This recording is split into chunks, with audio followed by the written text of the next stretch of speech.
आपकी जो पहली मूवीज आई थी MSG, जिसमें आप लोगों को ऐसे संदेश दे रहे थे, suddenly to that romantic mood and all this sudden change, तो आपने ज़्यादा एंजॉय क्या किया? हम हमेशा एक ही चीज़ एंजॉय करते हैं कि समाज में बदलाव आ जाए, वो चाहे गा के आ जाए, नाच के आ जाए, और ऐसा करने से भी आएगा, हमें लगता है जरूर आएगा। जब आप फिल्म देखेंगे उसमें पता चलेगा कि आखिर ऐसा हुआ तो क्यों हुआ, कि एक हिंदुस्तानी लड़का पाकिस्तान में जाता है वो टॉप सीक्रेट एजेंट बन के और लब जिहाद में फंस जाता है। ये क्या है, मतलब ये आप जब फिल्म देखेंगे तो हमें लगता है बहुत अच्छा लगेगा आपको। और इसमें बहुत से संदेश भी हैं, देशभक्ति का है, बेटियों के लिए संदेश है, डायलॉग हैं। ग्रीन स्क्रीन क्रोमा ये सब, तो कितना मुश्किल रहता है वो शूट करना आपके लिए? जी बिल्कुल, आपने जो कहा BFX हमेशा बहुत मुश्किल होता है, लेकिन इसमें हमने 90% रियल लोकेशन पे जाके रियल स्टंट किए हैं। 5 से 10% BFX है, ज़्यादा नहीं है, बाकी सब रियल लोकेशन है। हाँ, जो एक फिल्म 1 साल हो गया हमने शूटिंग कंप्लीट की हुई है, और हमारे साथ जो डायरेक्टर साहबान है किट्टू जी, वो भी यहीं बैठे हैं, उसको 1 साल हो गया BFX होते होते, और उसको बनाने में काफ़ी टाइम लगा, शूट करने में बहुत टाइम लगा। लेकिन जब इतनी बड़ी मूवी जो टोटली BFX है वो हम कर चुके, तो इसमें 5-10% करना कोई मुश्किल नहीं लगा। तो नेक्स्ट मूवी कब तक आ रही है आपकी? अभी लगातार उस पर काम चल रहा है। ऑनलाइन गुरुकुल जो पवित्र वेदों पे है, सभी धर्मों पे है, बहुत बड़ी फिल्म है, लेकिन कितना टाइम लगेगा वो फिल्म आने में, या उससे पहले कोई और आ जाती है, अभी कुछ फाइनल नहीं। कॉमेडी मूवी आप कब कर रहे हैं, या फिर रोमांटिक साइड आपका अगली बार कब देखने को मिलेगा हमें?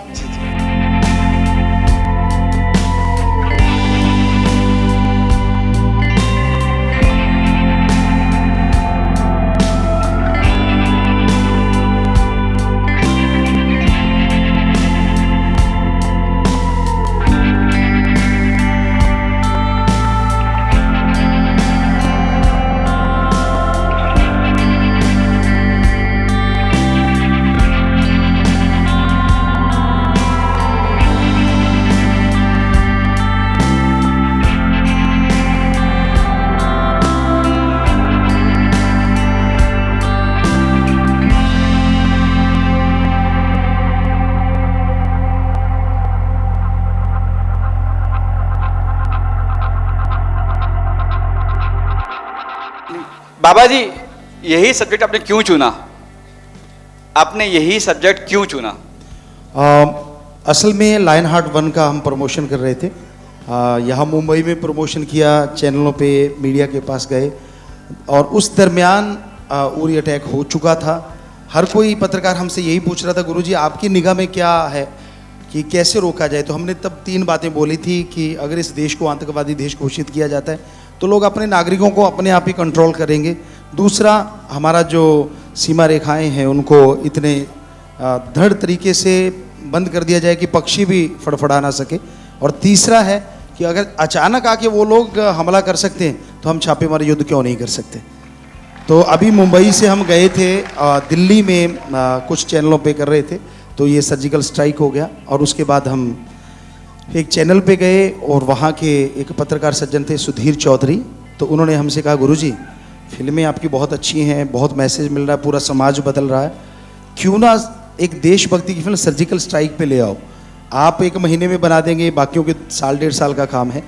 तो हमने कहा हाँ, हमारी नेचुरली स्पीड ज़्यादा, हम 30 नेशनल गेम खेले हैं, तो हम इंटरनेशनल कोच भी हैं, तो नेचुरली हाथों से पूरी खेती बाड़ी की है दिन रात एक करके, तो हमें लगता है कि हम वो काम कर सकते हैं। तो ईश्वर की कृपा से ये 29 दिन में फिल्म बन के तैयार हुई। बाकी आप लोग जाने, राम जाने कैसी लगती है, हमने अपना काम कर दिया।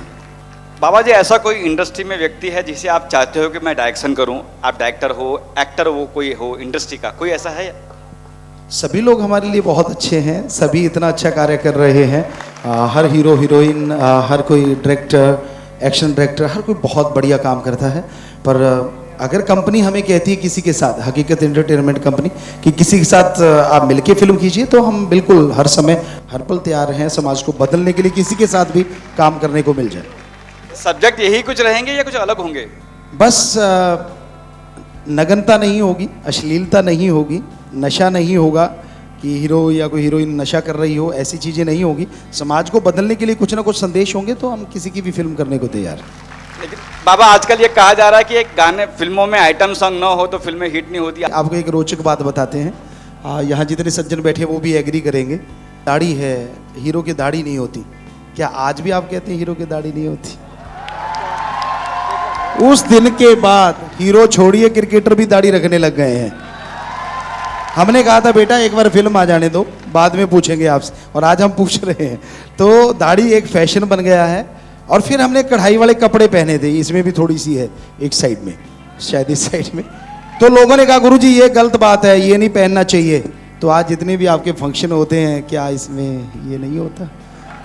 तो ये ट्रेंड सा बन जाता है। और हमें आप जो कह रहे हो कि नंगे नाच के बिना फिल्में सफल नहीं होती, हमने 3 फिल्में की हैं, ईश्वर की कृपा से इतनी सफल हुई हैं। हम अपनी तरफ से कहना चाहते हैं, कंपनी वालों से पूछना कमाई कितनी हुई वो तो वो जाने, लेकिन हम लास्ट संडे को सत्संग करते हैं जिसमें विदाउट एनी मनी, बिना किसी पैसे के, बिना धर्म जात छुड़ाए हम ड्रग छुड़ाते हैं। वहाँ पैसा नहीं चढ़ता, डायरेक्ट इनडायरेक्ट आश्रम में। तो पहले 5-10 हज़ार लोग नशा छोड़ने आते थे। जैसी ये 3 फिल्में हुई हैं, 25 से 50 हज़ार लोग पूरी दुनिया से नशा छोड़ने आ रहे हैं। तो हमें वो सफलता मिली, तो इसलिए हम फिल्म में आगे बढ़ गए। बाकी लोगों को अच्छी लगे तो अच्छा है, कोई गलत कहता है तो भी अच्छा है, राम जाने उसका काम जाने। हम अपना बाजा बजा रहे हैं। बाबा जी, हमने जो सॉन्ग सुना वो काफ़ी अच्छा सॉन्ग है, तो आपके साथ में जो सिंगर है उसके बारे में जानना चाहेंगे। हमारे साथ जो सिंगर है ये हमारी छोटी बेटी, हमको ये बैठी है यहीं पे, हर फिल्म में उसी ने गाया है और यही गाती है हमेशा, अमरप्रीत। तो ये छोटी बेटी है जो हमारे हमेशा सॉन्ग गाती है। बाबा, आप एक्टर के साथ में डायरेक्टर भी हो, तो किस तरीके से चैलेंजेस आती है एक मूवी बनाने के लिए? जी बहुत चैलेंज होता है। हमने जैसे ये फिल्म शुरू करनी थी तो बेटी ने और हमने मिलके दोनों ने डायरेक्शन किया है। तो सबसे पहले हम आर्मी के बहुत सारे लोगों से मिले, कमांडो से मिले, कर्नल से मिले, ब्रिगेडियर से मिले, आम जो लोग लड़ते हैं उन कमांडो से जाके मिले। उनसे एक एक बारीकी पूछी कि आखिर कैसे आप करते हैं। तो उन्होंने बताया सारा कुछ, तो लगा कि हाँ हम कर देंगे।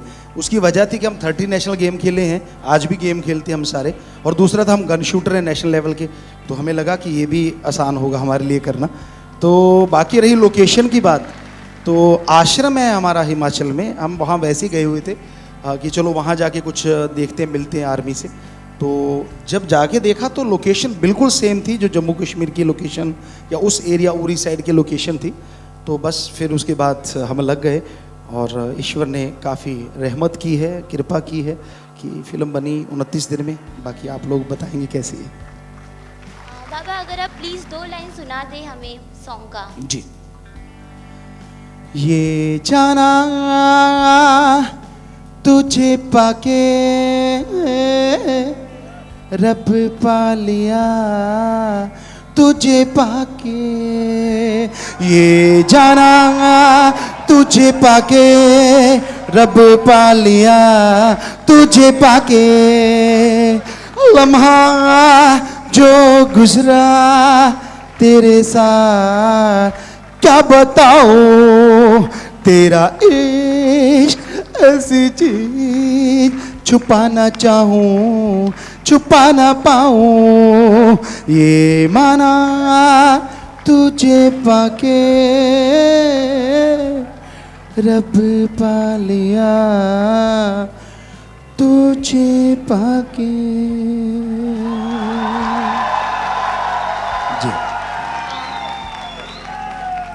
बाबा, कैसा रहा एक्सपीरियंस अपनी बेटी के साथ में काम करके? जी, बेटी हमारी ये जो डायरेक्टर है, इसमें कमांडो हमारे साथ एक एक्टर भी है। तो इस बेटी के साथ बड़ा ही आसान था। हमने इस बेटी को बोला कि ले बेटा, बचपन से लेके आज तक मैंने तुझे डायरेक्ट किया है, अब तेरी बारी है, तू मुझे डायरेक्ट कर। तो अच्छा लगा, क्योंकि हमारी संस्कृति है, हमारी पवित्र वेदों में लिखा है कि जब बच्चे ऋण उतार दें तो उससे बड़ा कुछ और नहीं होता। और इस बेटी ने क्या बाखूबी सब काम किए हमारे साथ। और सबसे बड़ी खुशी की बात हम बताना चाहेंगे, जितनी बेटियां शायद और भी ज़्यादा उनको खुशी होगी, कि इस बेटी ने जैकी चैन का जो रिकॉर्ड था 15 किरदार निभाने का इसने 22 किरदार निभा के उसको तोड़ दिया। हमारी तो बात अलग थी, लेकिन इसका एशिया बुक ऑफ रिकॉर्ड में नाम दर्ज हुआ और हमने 43 क्रेडिट निभाए हैं, तो हमारा भी एशिया बुक ऑफ रिकॉर्ड में नाम दर्ज हुआ। तो ये हम काम करते ही ऐसे, हम बचपन से बहुत हार्ड वर्कर रहे, शायद उसी का कारण है ईश्वर आज भी वैसे ही काम लेते। हम सिर्फ 4 घंटे सोते थे, आज भी वैसे ही सोते हैं, दिन रात लगे रहते, तो शायद यही कारण है हमारी स्पीड का, ईश्वर की कृपा। Thank you so much. जी आशीर्वाद। बाबा जी, मैं जानना चाहूँगा आपसे कि जैसे आपको बॉलीवुड इंडस्ट्री में काफ़ी सफलता मिल रही है, आपकी ये तीसरी फिल्म है, आप हर एक फिल्म में सारे मैसेज देते हैं, इसमें रोमांस है, मैसेज है, सब कुछ है। क्या आप बॉलीवुड इंडस्ट्री में सबकी छुट्टियां करवाने वाले हैं, ये सबसे पहले जानना चाहूँगा। ना बाबा ना ऐसा कुछ नहीं है, जी नहीं, जी नहीं। हम किसी की छुट्टी करने नहीं आए, हम तो बस ये बताने आए हैं कि स्वस्थ तरीके से भी एंटरटेनमेंट हो सकता है। हकीकत ये है। अभी हमने एक चैलेंज लिया था, यहाँ में सज्जनों ने बोला था कि गुरुजी डबल मीनिंग के बिना कोई हंसा नहीं सकता, तो हमने एक कॉमेडी फिल्म भी तैयार की हुई है, पूरा एक गांव का सेट वहाँ बनाया, खुद लगे उसमें, और वो बन के तैयार हुआ कि हाँ डबल नहीं, स्वस्थ तरीके से भी हंसा सकता है। तो कोशिश करेंगे वो फिल्म लाके कि क्या लोग हंस पाएंगे। बाकी तो हंसना सबसे मुश्किल काम होता है और हंसाना उससे भी मुश्किल काम होता है, लेकिन अपना हिम्मत करते रहना चाहिए, क्योंकि पवित्र वेदों में लिखा है हिम्मत करे अगर इंसान तो सहायता करे भगवान। हिम्मत हमें करनी, बाकी राम जाने। और दूसरी चीज़ जानना चाहूँगा, आप as a director, as a actor, सब कुछ ओवरऑल एक पूरा पैकेज है आप, लेकिन बॉलीवुड इंडस्ट्री में आपको सबसे ज़्यादा ऐसी कौन सी ऐसी मूवी लगी है जो आपके दिल के करीब हो? सच बात बताएं, शायद आपको यकीन ना हो, हमने सिर्फ एक मूवी देखी है 82 या 83 के बीच में। तब हम क्रिकेट के कैप्टन थे, कबड्डी के कैप्टन थे, नेशनल स्टाइल कबड्डी। हम खेलने गए हुए थे, तो हमारे साथी लगभग 20-25 नौजवान थे, सभी बोलने लगे, उनको पता था हम फिल्म नहीं देखते, कहने लगे आप फिल्म देखो, हम आपके गुरुजी के पास जाएंगे, नशा छोड़ देंगे। तो हमें लगा हमारे एक फिल्म देखने से ये 25 लोग नशा छोड़ते तो और क्या है। हमें नाम याद है जिनकी वो फिल्म थी, लेकिन फिल्म क्या थी वो याद नहीं आया। नाम था अमिताभ बच्चन, उनकी फिल्म हमने देखी थी। तो वैसे हम फिल्में नहीं देखते, लेकिन ये 3 बेटियां हमारी, बेटा है, तो ये लोग कभी देखते हैं तो हमें बुला लेते, पापा जरा ये सीन देखना, पापा ये कोई हंसने वाले एपिसोड आते हैं, वो चीज़ें चलती हैं, तो हम ज़रूर उनके साथ बैठ के थोड़ा टाइम ऐसा पास करते हैं या देखते हैं उन चीज़ों को, अदरवाइज ऐसा स्पेशली नहीं। इसके बाद क्या बाबा, इसमें तो आपने दिखा दिया आतंकवादियों से कैसे लड़ना है, लव जिहाद से कैसे लड़ना है, इसके बाद क्या बाबा जी?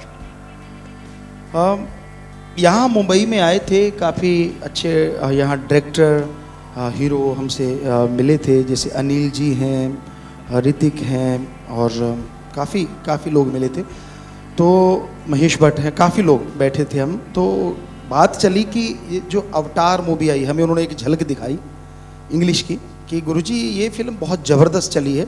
हमने सब कुछ देखे, हमें लगा कि ये तो हनुमान जी पे, वो हंसने लगे, कहते गुरुजी ऐसा नहीं है।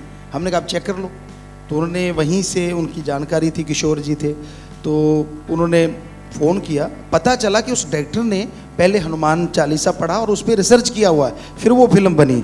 तो हमने कहा आपको बोला था ना, और हमें लगा कि हनुमान जी पे फिल्म बना के वो ऐसा कुछ कर सकते हैं, तो हमारे पवित्र वेद तो बहुत बड़े हैं, तो उन्हीं पे हमने एक फ़िल्म जो कि बाद की है, ऑनलाइन गुरुकुल, पवित्र वेदों पे बनाई। और एक हमारा ड्रीम प्रोजेक्ट भी है जो है द वर्थ, कि पूरी दुनिया आखिर बनी कैसे। हम 15-15 घंटे मेडिटेशन में बैठे हैं। आश्रम में एक असूल है, कोई धर्म नहीं छुड़ाते, जात नहीं, डायरेक्ट इनडायरेक्ट कोई चढ़ावा नहीं लिया जाता। हम अपने कपड़े पहनेंगे, हम फावड़ा चलाते हैं, अगर किसी को यकीन नहीं तो हमारे साथ चला के देख ले। हम ट्रैक्टर चलाते हैं, सारा दिन काम करते हैं, जो पैसा आता है अपने कपड़े लत्ते पहनते हैं। तो अब यही इरादा है कि समाज को बदलना है, उसके लिए अगर ये रास्ता चुना है तो फिर इस पे चलते जाएंगे।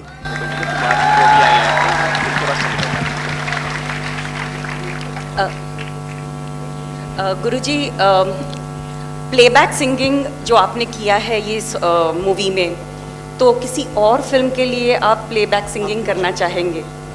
जी, जैसे हमने पहले बोला, अगर जो अल्फाज हैं, शब्द जो हैं, वो अगर स्वस्थ होंगे तो हम किसी के लिए भी गा देंगे।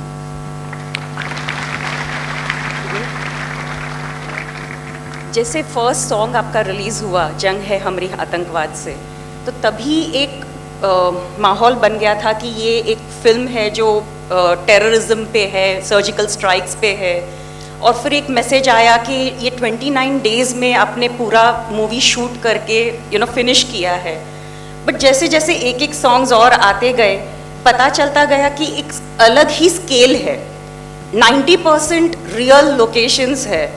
तो ये अलग स्केल जो काफ़ी अच्छा स्केल है, ये मतलब जैसे जैसे एक एक सॉन्ग आता गया ये मूवी का स्केल बढ़ता ही गया है। And 43 credits means you have been involved in so many areas of movie pre-production, production and post-production. So what is this superpower? सबसे पहले बता दें, हम कोई सुपर पावर नहीं है, हम नॉर्मल इंसान हैं, जैसे आप सब लोग हैं वैसे ही हम हैं। बस फ़र्क ये है कि हम बचपन से शायद ईश्वर ने ऐसे बनाए हैं कि हम सिर्फ 2 से 4 घंटे ही सोया करते थे। चाहे आप गांव में जाके, राजस्थान का गांव है, राजपूत हमारे वंशज हैं, महाराणा प्रताप के भाई मान सिंह उनके हम वंशज हैं, आप जाके पूछ सकते हैं, बात कर सकते हैं कि हम ऐसा ही थे। और जब हम काम करते थे फिल्म में, यहाँ हमारे डायरेक्टर साहब भी बैठे जो ऑनलाइन गुरुकुल में हमारे साथ थे, किट्टू जी आप पूछ सकते हैं, हम कपड़े पहन के सुबह एज ए हीरोगिरी करने आ जाते थे और वहाँ पे शुरू हो जाते थे, कैमरे यहाँ लगाएंगे, लाइट ऐसे करेंगे, आर्ट डायरेक्शन पहले से बना था, बता देते थे। तो ऐसा नहीं कि हम अकेले कर रहे हैं, हम सुपरविजन कर रहे हैं फ्रंट में होके, लेकिन पीछे हमारे पूरी टीम है, हम सारा गाइड करते हैं, ऐसा करो, ये बनाना वो बनाना, तो पूरी टीम उसे बनाती है। तो इस तरह से हमने 43 क्रेडिट जो है ऑन द सेट, कंप्यूटर लेके आ जाते हैं, म्यूजिक कंपोज करना है तो ये वाला इंस्ट्रूमेंट लगाना, ये सुर लगाना, ये रिदम लगाना, सब कुछ वहीं पे ही होता रहता है। जितने भी लोग मुंबई से गए हैं जिन्होंने फिल्म में काम किया वो सब लोग जानते हैं। बट पूरी टीम भी यही बताती है कि the leader is just gifted. Thank you very much. बस ईश्वर की कृपा है। एक पापा को डायरेक्शन करना, एक गुरुजी को डायरेक्शन कितना कठिन था, कितना आसान था? कि सेट पे कभी कुछ अच्छी बात बोलना हो, पापा है सामने, कैसे बोले, कभी हिचकिचाए आप? हिचकिचाहट तो बिल्कुल भी नहीं है, क्योंकि एक फ्रेंडली रिलेशन है पापा के साथ। पापा खुद भी डायरेक्टर हैं तो इतना मुश्किल भी नहीं लगा डायरेक्ट करना। बट कुछ सीन्स ऐसे थे, जैसे जब स्टंट्स करने होते थे तो वहाँ पे ज़रूर मुश्किल आई, क्योंकि एक बेटी हावी हो जाती थी डायरेक्टर पे, तो वहाँ मुश्किल लगती थी कि भी ये सीन बहुत मुश्किल है। अगर बॉडी ड्यूप होता, पापी का कोई बॉडी डबल होता तो फिर वो ज़्यादा कंफर्टेबल था, और पता था कि पापा यूज़ नहीं करेंगे, तो वहाँ थोड़ा मुश्किल होती थी। वैसे ऐसा कुछ नहीं था कि कहीं आसान था, हमारे कोऑर्डिनेशन बहुत ज़्यादा था। अगर मैं यहाँ से कट करती थी तो वहाँ पापा को समझ आता था कि किस लिए कट हुआ, तो मुश्किल बिल्कुल भी नहीं था। Thank you. आपकी बेटी दोनों मिलके 2-2 शब्द कुछ गा दे फिल्म के तो बड़ा अच्छा रहेगा। जी बिल्कुल। इस फिल्म में एक सॉन्ग है जो बाप बेटी ने ही गाया है।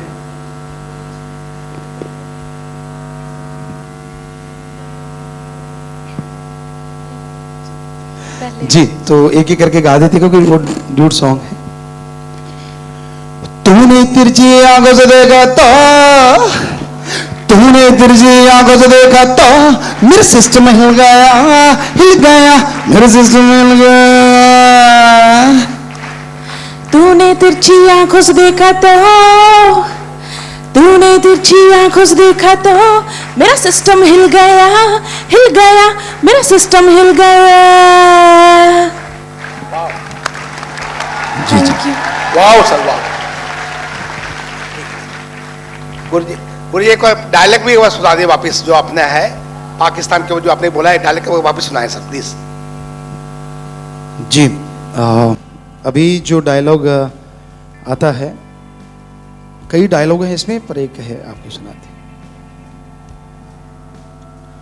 खबरदार नापाको, अब पाकिस्तान में हिंद का शेर आ रहा है, इतने जनाजे उठेंगे गिनती करना भूल जाओगे। जी जी थैंक यू जी।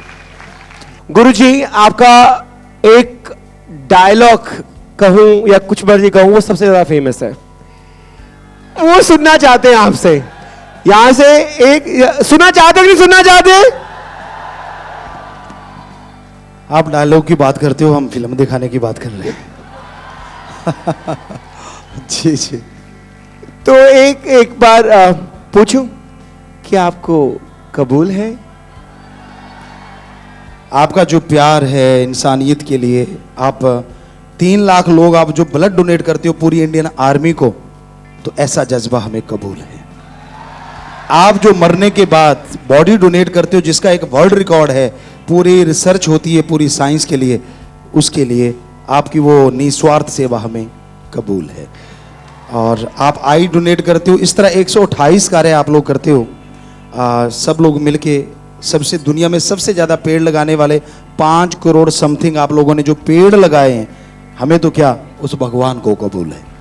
तो इससे ज़्यादा क्या कहें, आपकी तारीफ आप लोगों की जो ये नेक काम करते हो, अच्छे काम करते हो। आशीर्वाद। Thank you very much. I think we are over with the questions now.